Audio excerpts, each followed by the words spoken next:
깊이 깨달아 알게 하시고 또 하나님이 내게 주신 말씀, 그 받은 말씀 부여잡고 세상 속에서 말씀대로 살아가도록 힘과 은혜, 믿음을 허락해 주옵소서. 감사하고 예수님의 이름으로 기도드리옵나이다. 아멘. 할렐루야. 우리 인생에서 참 복된 믿음의 사람을 만난다는 것, 그것보다 더 큰 복이 있을까요? 저는 제 인생에서 가장 큰 복이 있었다고 한다면 그 중에 하나가 제가 춘천에서 7년간 부목사로 섬겼던 것이 제게는 가장 큰 복이 아니었는가라고 하는 그런 생각을 가끔씩 해봅니다. 근데 그 이유 중에 하나는 7년간 부목사로 섬기면서 저는 사람을 어떻게 뽑아야 되는가라고 하는 것에 대해서 아주 뼈저리게 배우고 또 깨닫는 기회가 있었습니다. 보통 우리는 사람을 뽑고 사람을 세울 때 그게 이제 외적인 모습, 기능적인 모습을 주로 보는 경향이 있어요. 능력이 어떤지, 재주는 어떤지, 재능은 어떤지, 우리는 이렇게 외적인 기능을 보고 사람을 뽑거나 이제 세울 때가 이제 많다는 거죠. 감리교회에 우리 목회자를 뽑는 구인구직란에 이렇게 보면은요, 이제 이런 분을 찾습니다라고 해가지고 올라온 것들을 보면 깜짝깜짝 놀래요. 무슨 얘기들이 있냐면은 노래 잘하시는 분, 찬양 잘하시는 분, 또 어떤 경우에는 컴퓨터 잘 다루시는 분, 또 어떤 경우에는 영상 잘 만드시는 분. 가만히 그 조건들을 이렇게 읽고 있다 보면은 그런 생각이 들어요. 지금 목회자를 뽑는 건지 아니면 세상의 기능이를 뽑는 건지 착각이 될 때가 종종 있습니다. 우리는 사람을 뽑을 때 어떤 외적인 외모나 기능이나 재주나 능력을 보고 사람을 뽑을 게 아니고 우리는 사람의 중심을 봐야 돼요. 사람의 인격을 볼 수 있어야 우리가 후회하지 않습니다. 제가 처음 이제 일신교회 오게 됐을 때 일신교회 이제 차기 담임 목사님을 뽑는다 그래가지고 제가 일신교회에 와서 2번 설교한 거 여러분 아시죠? 수요일 날 저녁에 한 번 왔고요, 주일 날 오후에 한 번 왔어요. 총 2번 왔습니다. 이제 2번째 설교를 하고 나서 한참 후에 이제 연락이 오셔가지고 그래서 차기 담임 목사로 이제 선임이 됐다고 이제 그러셔서 이제 감독님하고 또 원로 장로님들하고 또 시무 장로님들하고 해가지고 동보성에 이제 큰 원탑에 이제 둘러 앉아가지고 이제 만나게 되는 기회가 있었어요. 참 무덤스러운 자리죠. 그런데 그때 이제 개인적으로 있을 때 이제 한 장로님이 제게 하셨던 말씀을 제가 잊지 못해요. 뭐라 그러시냐면, 저희가 일신교회 담임 목사님 뽑기 위해서 참 많은 분이 오셨다 가셨습니다. 그 중에서는 한 분이 우리 교회 와서 3번 설교하신 분도 계십니다. 이제 그렇게 얘기하시더라고요. 속으로 난 2번 했는데 그분은 3번 하셨구나. 그런데요, 이제 우리 장로님이 하시는 말씀이 그거예요. 많은 목사님이 오셔가지고 설교도 여러 번 다 들어봤는데 자기가 깨달은 게 있다는 거예요. 그때 제가 속으로 그랬죠. 목사님 설교가 최고입니다. 이제 그럴 줄 알았어요. 근데 그게 아니고 장로님 하시는 말씀이 뭐라냐면, 목사님 죄송하지만 그 많은 설교 다 들어봤는데 그 설교가 그 설교더군요. 이제 그 얘기입니다. 그 설교가 그 설교였어요 라고 하는 얘기입니다. 저는 그 얘기를 듣고 참 많이 놀랐죠. 그 설교가 그 설교라니. 그런데 그리고 나서 이제 가끔씩 제가 생각나는 게 있어요. 그 장로님 말씀이 옳았다. 그게 진리다. 이런 생각을 하게 되는 것은, 사람의 능력, 실력, 여러분 그것은 종이 한 장 차이입니다. 사실은. 신실성이 뒷받침되지 않는 능력, 오래가지 않습니다. 항상 어떤 사람의 능력이건 실력을, 진짜 그 실력을 발휘할 수 있게 하는 것은 신실성인 거예요. 그의 인격이 더 뒷받침이 되지 않으면 소용없는 거라는 얘기죠. 미국의 그 유명한 그 콜롬비아 대학교에서 미국을 이끌어가는 CEO에 대한 조사를 오랫동안 했습니다. 미국을 이끌어가는 그 CEO들의 공통점이 뭘까? 우리는 보통 미국을 이끌어가는 CEO 정도 되면 뭐 창의성이라든지 아니면 능력이, 남이 알지 못하는 리더십의 능력이라든지 뭐 이런 것들을 뽑을 것 같은데, 무려 83%나 되는 미국의 CEO, 미국을 이끌어가는 CEO의 공통점은 정직성과 윤리성이라는 겁니다. 정직과 윤리가 뒷받침되지 않는 리더는 오래 갈 수 없다라고 하는 얘기입니다. 심지어는 그 실리콘밸리에 그렇게 경쟁이 심한, 하루에도 기업이 태어났다가 죽고 하는 그 실리콘밸리에, 그곳의 그 엄연한 경쟁의 현장에서도 결국에 살아남는 CEO 어떤 사람인가? 창의성, 능력, 실력 아니라는 거예요. 결국에는 정직성과 윤리성이라는 거죠. 오늘 우리가 함께 읽은 이 디모데전서 3장 1절에 보면은 이런 말씀을 하고 있습니다. 미쁘다 이 말이요 곧 사람이 감독의 직분을 얻으려 함은 선한 일을 사모하는 것이라 함이로다. 이렇게 말씀하고 있습니다. 여기 보면은 선한 일을 사모한다.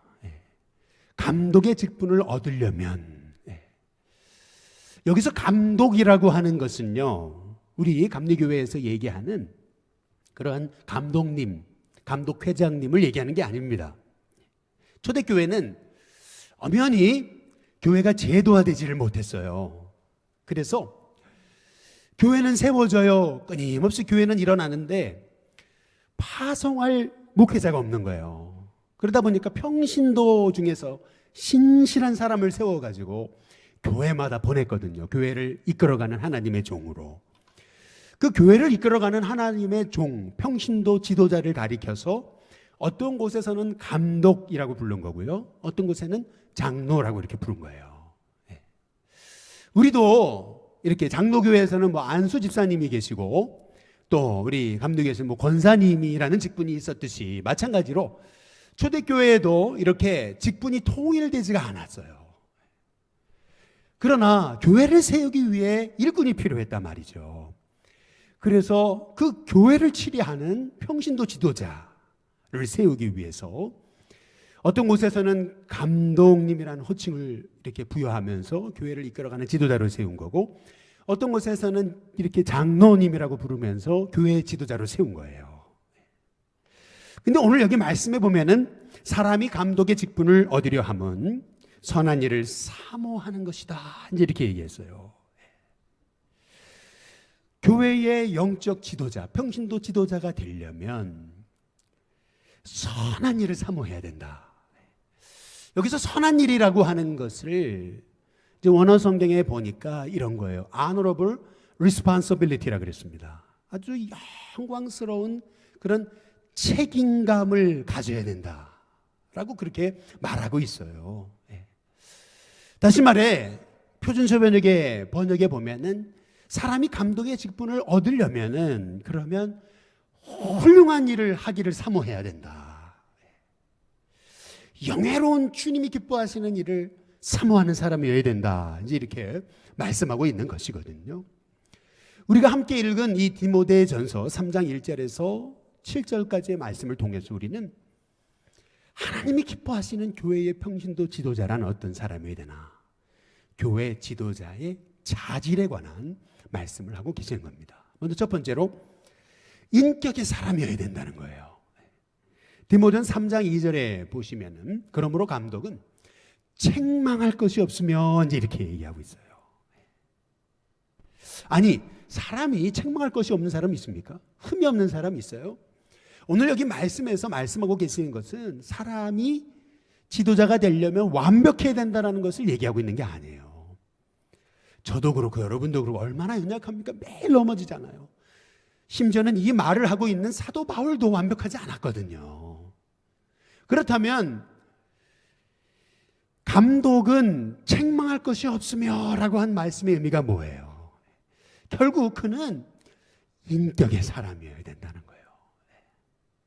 오늘 여기 디모데전서 3장 1절에서 7절까지의 말씀을 보면은 교회 지도자의 자질에 관해서 15가지를 얘기합니다. 15가지를 하나 처음부터 이제 마지막까지 다 이렇게 함께 나누기에는 너무 많잖아요. 할 수 없잖아요. 그래서 오늘 5가지를 그걸 요약을 해본 거예요. 그 5가지 중에 첫 번째, 그것이 뭐냐면 바로 그가 인격의 사람이어야 된다는 거죠. 오늘 디모데전서 2장 3장 2절에서 3절에 다시 한번 보시면은, 그러므로 감독은 그랬거든요. 교회의 지도자란 어떤 사람이냐 하면, 거기 두꺼운 글씨, 두꺼운 표시, 빨간 표시를 보시면 신중하며 그랬어요. 단정하며 나그네를 대접하며, 3절에 오직 관용하며 돈을 사랑하지 않으며, 이렇게 얘기합니다. 이 말씀을 하나로 종합해 본다면은 그는 참 인격의 사람이어야 된다라고 하는 것을 이제 우리에게 말씀하고 계시는 것을 알 수가 있는데요.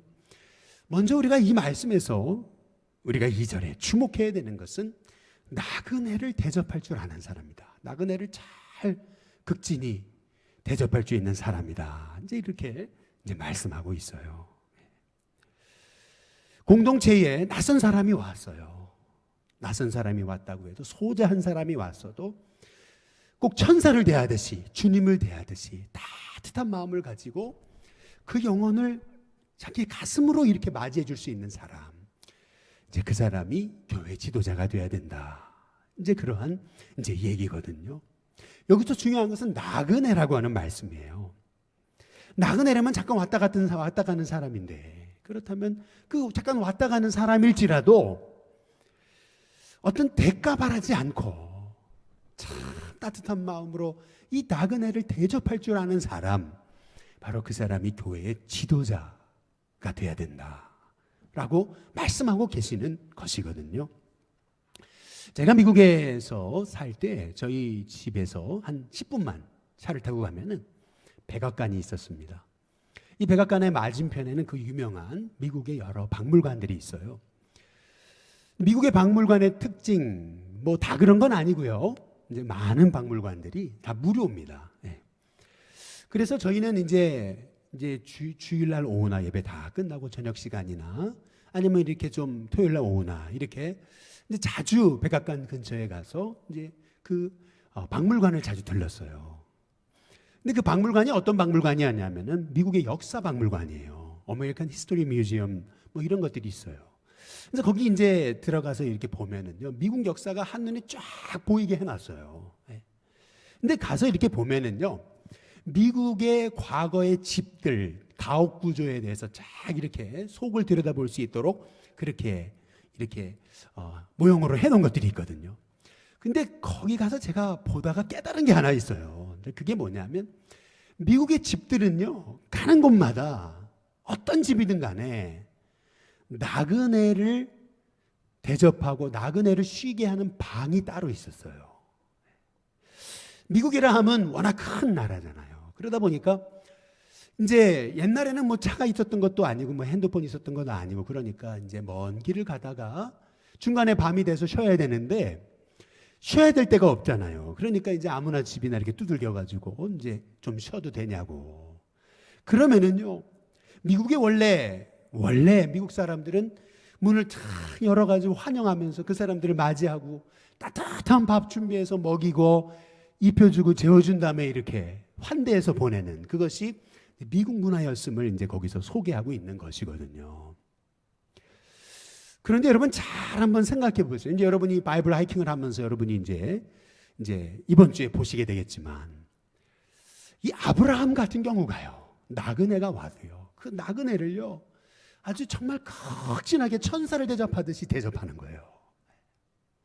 나그네를 환대하고 따뜻한 마음으로 소자 하나조차도 업신여기지 않고 귀히 여기는 그 마음, 하나님 사랑뿐만 아니라 이웃 사랑, 그것을 몸소 실천하는 사람이 다름 아닌 하나님의 사람이고, 그것이 기독교 정신이고 그것이 성경의 정신이라고 하는 거죠.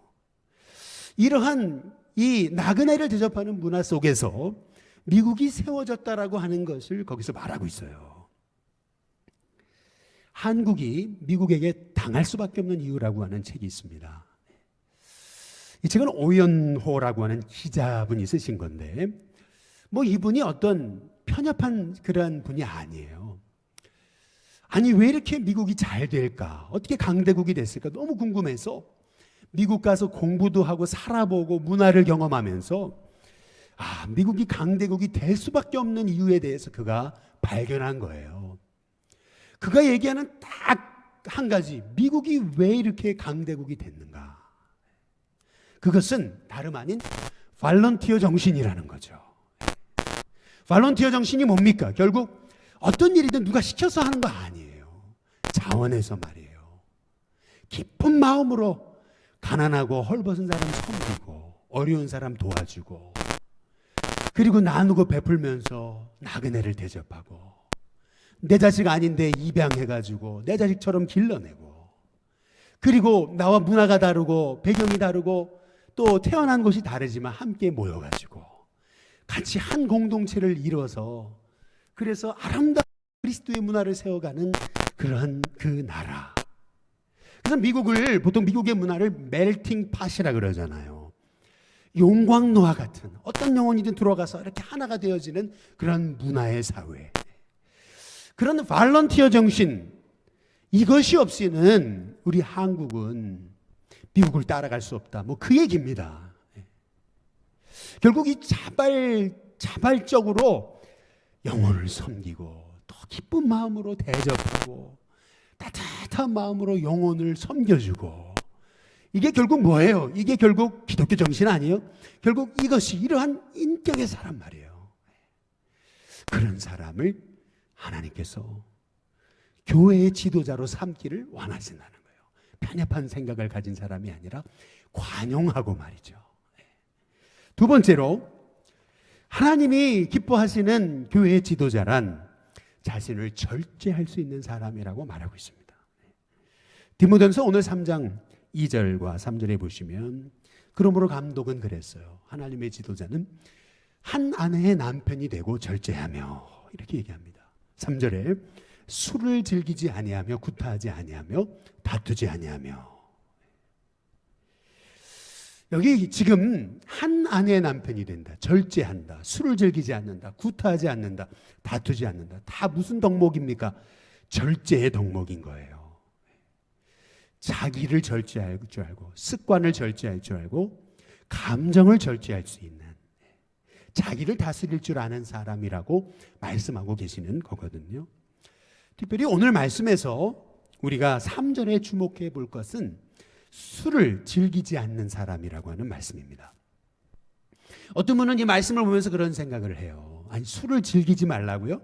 아니 그러면 술 먹어도 된다는 얘기네요. 이렇게 질문하는 분들이 있습니다. 우리가 이스라엘의 문화를 조금 이해해야 여러분이 말씀을 조금 이해할 수 있습니다. 과거 선교사님들이 들어오시기 전에 우리 한국은 술 문화, 가무, 도박 그런 것들이 있었잖아요. 그래서 선교사님들이 들어오셔서 우리 한국 사회에 금주, 금연 운동을 펼치게 된 거죠.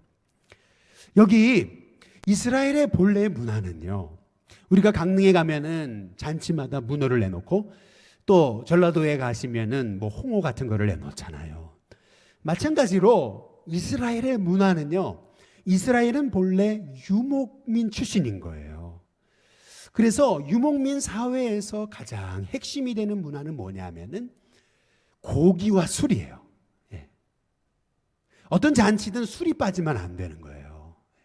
그래서 우리 예수님도 요한복음 2장에 보시면은 가나의 혼인잔치에 찾아가셔서 예수님이 행하셨던 첫 번째 기적이 뭐예요? 물을 뭘로 바꿔요? 포도주로 바꾸신 거예요.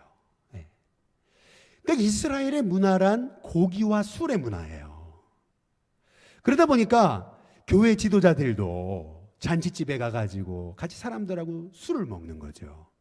근데 술을 먹다가 문제가 있어요. 술이 너무 좋아요. 한 잔, 두 잔 마시다 보니까 어떻게 돼? 술을 즐기다 보니까 실수하잖아요. 하지 말아야 될 행동. 하나님의 자녀로서는 참 인상 찌푸리게 되는 그러한 그 하나님의 자녀답지 않은 모습들을 보여주는 거예요.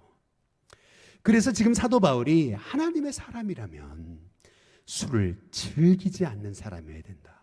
자기를 절제할 줄 아는 사람. 자기의 습관, 자기 자신을 이렇게 절제할 수 있는, 다스릴 줄 아는 사람이어야 된다라고 얘기하는 거예요. 그래서 오늘 3절에 보시면은 술을 즐기지 않고 굿하지 아니하며 이렇게 얘기하거든요. 다투지 아니하며. 사실요, 사람을 때리는 것도 어찌 보면 습관이에요. 그리고요, 사람이 자꾸 성내는 것들도요, 어찌 보면은 그게 습관입니다. 자꾸 화내고 소리 지르고 하는 것도요, 어찌 보면 그게 나를 다스리지 못한다는 모습이죠. 그래서 술을 즐기지 않고 굿하지 않고 다투지 않는, 자기 감정조차도 다스릴 줄 아는 셀프 컨트롤이 되는 그러한 하나님의 종이 바로 교회 지도자가 되어야 된다라고 하는 것을 말씀하고 계시는 것이거든요. 전에 한번 잠깐 소개해드린 그러한 예가 있어요. 한경직 목사님의 나의 감사라고 하는 자서전이 있어요. 근데 그 책에 보면 조만식 선생님, 조만식 장로님에 관한 자기가 참 감동받은 일화에 대해서 이렇게 얘기하거든요. 이분 조만식 장로님은 워낙 부자 집안에 태어나가지고 아버지가 큰 장사를 하셨는데, 평양에서.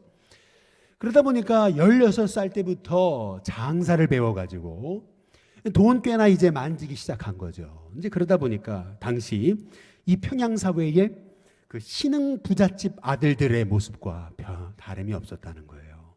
당시 평양 사회의 신흥 부잣집 아들은 술 즐기고 가무 즐기고 도박을 즐기는 그러한, 참 그런 돈 있으니까 이제 그런 모습들을 보여왔다는 거죠.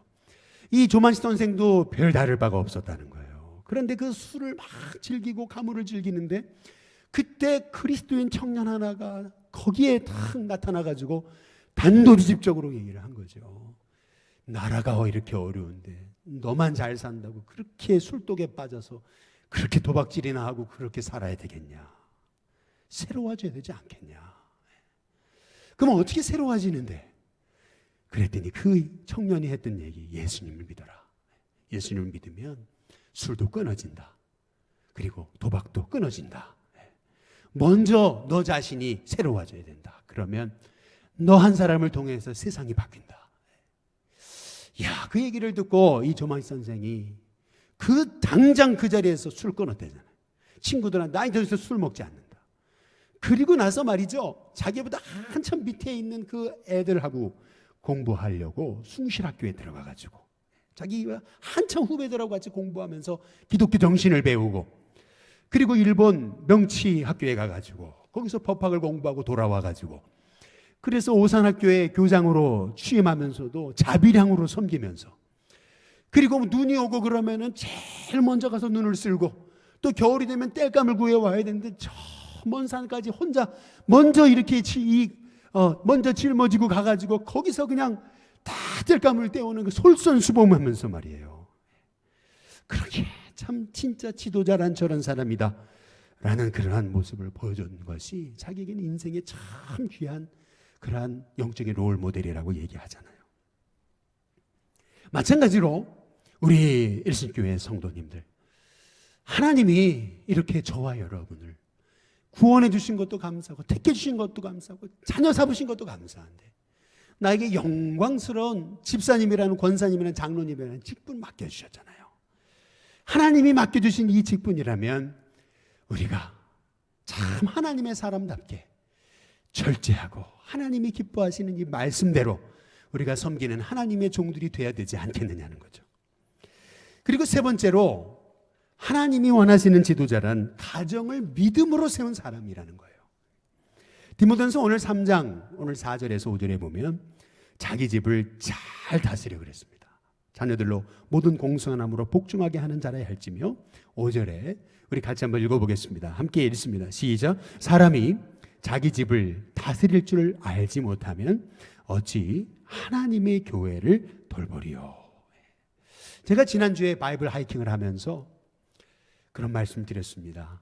하나님이 우리 인간을 하나님 형상대로 만드셨잖아요. 그리고 나서 창세기 2장에 하나님이 인간에게 3가지 복을 주시거든요. 그 첫 번째 복이 뭐냐면 안식의 복이라고 말씀드렸어요. 6일 동안 세상을 창조하시고 마지막 인간을 창조하신 다음에 우리 하나님 7일째 쉬시거든요. 그러니까 인간은 6일째 만들어졌으니까 하나님은 온 세상을 만드신 다음에 인간을 만드시고 쉬셨어요. 그렇다면 인간도 창조되자마자 쉬었다는 얘기죠. 곧 하나님께서 우리 인간에게 주신 첫 번째 축복, 안식이라는 거예요. 하나님 안에서 안식하는 것, 그것이 예배라는 거죠. 그래서 인간은요, 안식 없이는 살 수 없어요. 저는 우리 신교회 성도님들이 참 하나님을 의지하고 경외함으로 세상이 줄 수 없는 안식과 평안이 있으시기를 주님의 이름으로 축복합니다.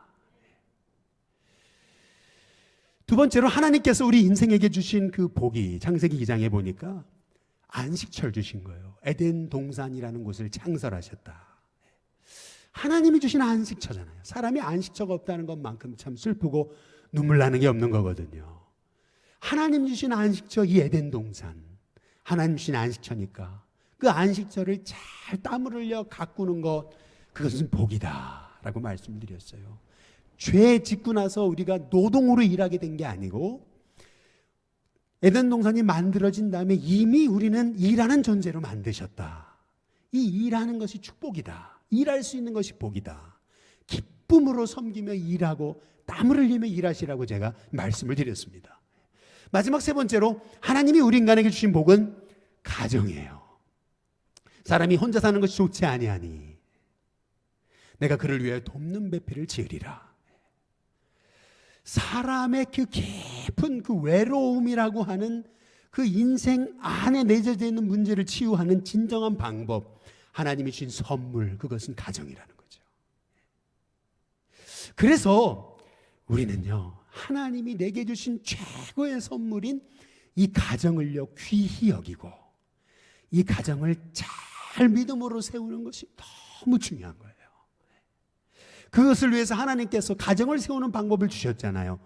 아내의 역할은 남편의 돕는 배필이고 최고의 헬퍼, 그것은 아내고, 또 남편은 자기의 아내를 자기의 갈비뼈로 취해서 하와를 만드신 것처럼 우리 아내는 가장 소중히 여겨야 될 연약한 그릇이다. 귀히 여겨야 된다는 것을 말씀드렸어요.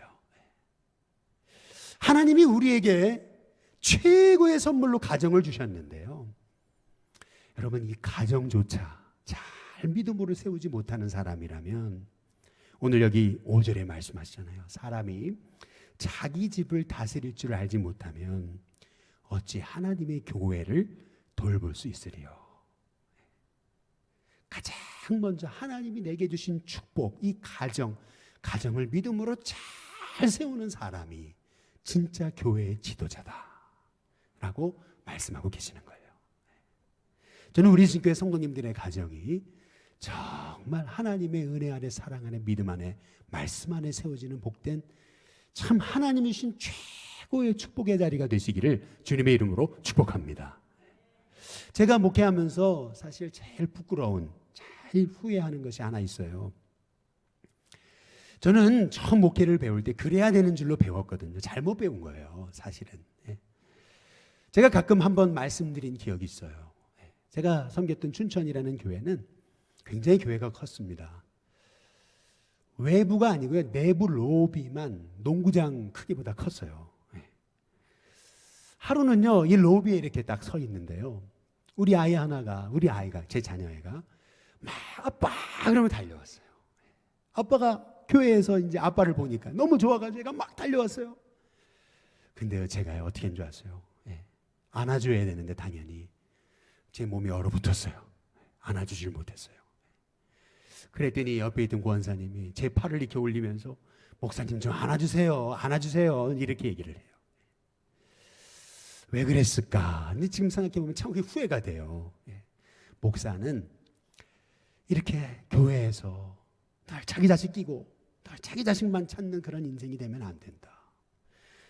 늘 모든 성도의 자녀를 내 자식처럼 그렇게 평등하게 이끌어야 된다라고 하는 그러한 그 가르침을 배워가지고, 그래서 이게 손이 안 나갔었어요. 사실 참 부끄럽죠.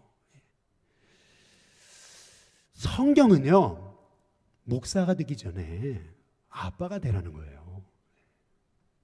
성경은요, 장로님이 되시기 전에 아빠가 되시라는 거예요. 권사님이 되시기 전에 엄마가 되셔야 돼요. 성경은요, 그리스도인이 되기 전에 사람이 되어야 된다고 얘기하고 있는 겁니다.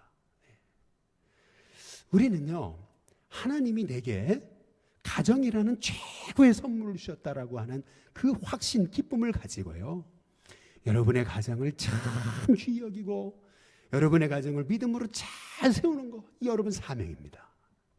내 가정, 자녀를 잘 세우는 거 이기적인 거 아니에요. 내 가정 끼고 있는 거 이기적인 거 아니에요. 그것이 하나님의 사명이에요. 여러분의 가정이 참 하나님 기뻐하시는 믿음의 가정이 다 되시기를 주님의 이름으로 축복합니다. 네 번째로, 새로 믿은 사람도 안 된대요. 디모데전서 3장 6절에 보시면은 새로 입교한 자도 말지니 그랬습니다. 사도 바울이 새 신자에 대한 편견을 가지고 있어서 이런 말을 하는 걸까요? 그렇지 않습니다. 사도 바울처럼 얼마나 새 가족을 귀히 여겼습니까? 그렇게 여긴 사람이 또 어디 있습니까? 근데 왜 새로 믿은 자는 안 된다고 얘기하는 겁니까? 이유가 있어요. 디모데전서 3장 오늘 6절에 보시면은 교만하여져서 그랬습니다. 마귀를 정죄하는 바로 그 정죄에 빠질까 염려한다는 겁니다. 이게 무슨 말이냐면요, 본래 마귀는 하늘에서 찬양하는 천사였어요. 이 찬양이라고는 권세가 하늘에서 가장 큰 권세였어요. 하나님이 그 권세를 맡기신 거예요. 그런데 그 권세를 맡은 천사가요, 그게 자기 건 줄 알고 자기 능력으로 하는 줄 알고 교만해진 거죠. 하나님과 같이 되려고 그런 거예요.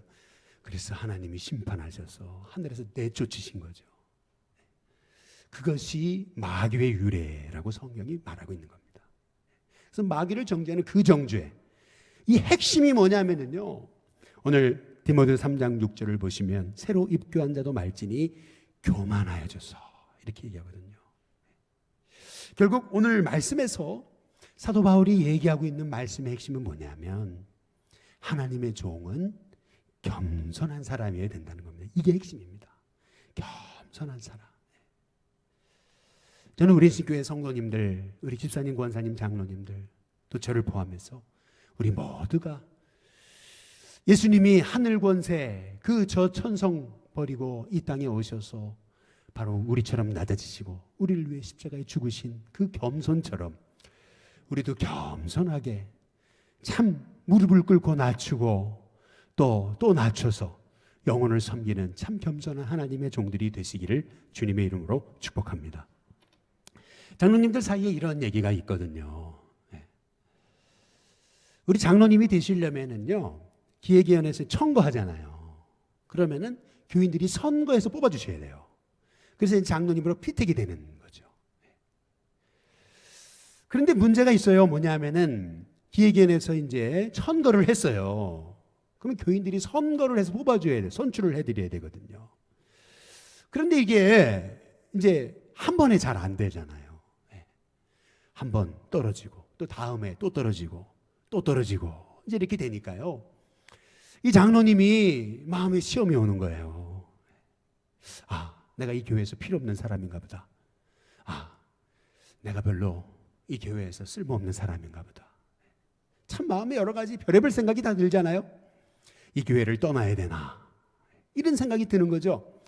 그런데 하나님 앞에 엎드려 기도하는데 하나님이 주신 음성은 더 낮아지라는 거예요. 겸손하라는 거예요. 더 섬겨라는 거예요. 그래서 이분이 하나님 말씀 부여잡고요, 교회 떠나지 않고 오히려 더 진실하게 섬긴 거예요. 이제 네 번째 다시 천거가 됐습니다. 또 떨어졌어요. 다섯 번째 또 천거가 됐어요. 또 떨어졌습니다. 여섯 번째 또 천거가 됐어요. 또 떨어졌어요. 결국 일곱 번째 장로님이 되셨습니다. 이렇게 여섯 번 떨어지고 일곱 번째 장로님이 딱 되시니까요, 이분이요 얼마나 그동안 겸손을 배우셨는지 목사님도 잘 섬기고 또 성도님들도 너무 잘 섬기는 거예요. 제가 장로로 이렇게 천거받아서 한 번 떨어지고 두 번 떨어지고 세 번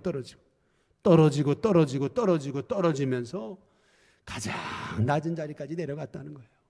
그러면서 내가 더 겸손해야 되겠구나라고 하는 걸 깨닫고, 아, 정말 내가 겸손하게 섬겨야 되겠다라고 하는 것을 배웠다는 거죠.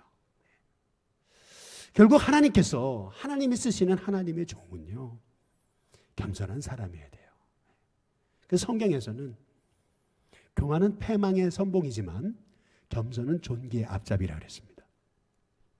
아니, 저는 이 말씀을 늘 암송할 때마다 교만은 패망의 선봉이다 이해가 되는데, 겸손이 존귀의 앞잡이가 뭔가, 앞잡이 이게 무슨 말인가? 이거요, 원어 성경을 보니까 원어 성경이 훨씬 더 이해하기 좋아요. 교만은 패망의 선봉이지만 겸손은 존귀의 앞잡이. 앞잡이라는 말은 뭐냐면요, 겸손하면요 존귀도 따라온다는 거예요. 겸손하면 당연히 영광이 따라온다는 거예요. 저는요, 우리 일신교회 성도님들 참 진실하고 또 겸손한 하나님의 종들이 되시길 주님의 이름으로 축복합니다. 마지막 5번째로, 믿지 않는 사람에게도 선한 증거를 얻은 사람이어야 된다, 이렇게 말하고 있습니다. 디모데전서 3장 7절에 보시면은 또한 외인에게서도 선한 증거를 얻은 자라야 할지니 그랬습니다. 이는 비방과 마귀의 올무에 빠질까 염려가 되기 때문에 그렇다 그랬습니다. 여기서 외인이라고 하는 말, 외인에게도 선한 증거를 얻어야 된다. 그래서 외인이라고 하는 것은 outside church를 얘기하는 겁니다. 다시 말하면 교회 밖의 사람들, 교회 밖의 사람들에게서도 선한 증거를 가진 사람. 쉽게 말하면 이런 거죠. 어떤 분이요, 나중에 알고 보니까 교회 장로님이에요. 그랬더니 세상 사람들이 그러는 거예요. 그럴 줄 알았다고. 저분이 뭔가 다르긴 다르던데 그랬구나, 교회 장로님이셨구나. 이제 몰랐는데 이분이 일신교회 집사님이란 걸 알게 됐어요. 그랬더니 사람들이 그러는 거죠. 역시 교회 집사님이셨군요. 역시 뭔가 풍기는 게 달랐어요. 여러분, 이런 외인들에게서도, 교회 밖의 사람들에게서도 선한 증거를 가진 하나님의 사람이어야 된다. 그래야 비방과 마귀의 올무에 빠지지 않게 된다라고 우리에게 말씀하고 계시는 것입니다. 오늘 이제 오후에 우리가 바이블 하이킹을 할 텐데, 오늘 말씀이 사실 그런 말씀이거든요. 창세기 21장 22절에 한번 보시면은, 그때의 아비멜렉과 그의 군대 장관 비골이 누구에게 말합니까? 아브라함에게 말하여 이르되, 네가 무슨 일을 하든지 하나님이 너와 어떻게 하세요? 함께 하신다. 널 보니까 정말 하나님이 함께하는 사람이다. 안 믿는 사람이 아브라함에게 얘기한 거예요. 그럼 아브라함만 그런 칭찬 받았습니까? 아니잖아요. 창세기 26장 29절에 보시면은, 이거는 이제 이 블레셋 사람들이 이삭을 향해서 말하는 거예요. 너는 우리를 해하지 말라. 이는 우리가 너를 범하지 아니하고 선한 일만 내게 행하여 그랬거든요. 실은요, 블레셋 사람들이 이삭이 우물을 파니까 팔 때마다 우물을 메웠어요. 아주 힘들게 하고 그렇게 괴롭혔거든요. 언제 선한 일만 했습니까? 근데 자기 자신을 모르는 거죠. 다시 26장 29절에 보면은, 너는 우리를 해하지 말라. 이는 우리가 너를 범하지 아니하고 선한 일만 내게 행하여 내가 평안히 가게 하였습니다. 그러면서 이삭에게 얘기하죠. 너는 여호와께 복받은 자다. 우리가 보니까 당신은 진짜 하나님 복 주시는 사람이다. 안 믿는 사람들에게 이렇게 선한 증거를 가진 자가 이삭이었어요. 이 얘기를 듣고 이삭이요, 아니 나 힘들게 할 때는 언제고 이렇게 하지 않고요, 오히려 이 아비멜렉과 블레셋 사람들에게 큰 잔치를 베풀어줘요. 이것이 성경 얘기입니다.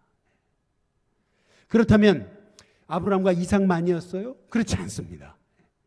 창세기 41장에 38절 39절에 보면 그 애굽 왕 바로도요, 요셉에게 뭐라 그러냐면 그 신하들에게 얘기하는 거예요. 이와 같이 하나님의 영에 감동된 사람을 우리가 어찌 찾을 수 있으리요. 하나님의 영으로 충만한 이 사람을 우리가 도대체 어디서 얻을 수 있겠냐. 여러분, 이것이 요셉이요, 하나님을 알지 못하는 바로에게 얻은 칭찬이었어요. 외인들에게서도 선한 증거를 얻은 하나님의 사람이었다는 거죠. 저는 우리 일신교회 성도님들이 참 하나님이 기뻐하시는 그 선한 일 사모하고 이 honorable, 이 responsibility, 정말 이 영예로운 그 영적인 이 책임감을 무겁다라고 생각하는 게 아니고 하나님의 기쁨으로 이 영적인 직분 얻은 것을 기뻐하면서 주의 사명을 감당하는 하나님의 종들이 되시기를 주님의 이름으로 축복합니다. 저는 오늘 말씀을 정리하면서 다시 성경 한번 제대로 들여다봤으면 좋겠어요. 디모데전서 3장 2절에서 오늘 말씀 다시 한번 잘 보시면은 하나님이 세우시는 교회 지도자의 자질에 대해 15가지 말씀드린다 그랬죠. 첫 번째 뭐예요? 그러므로 감독은 첫 번째 뭡니까?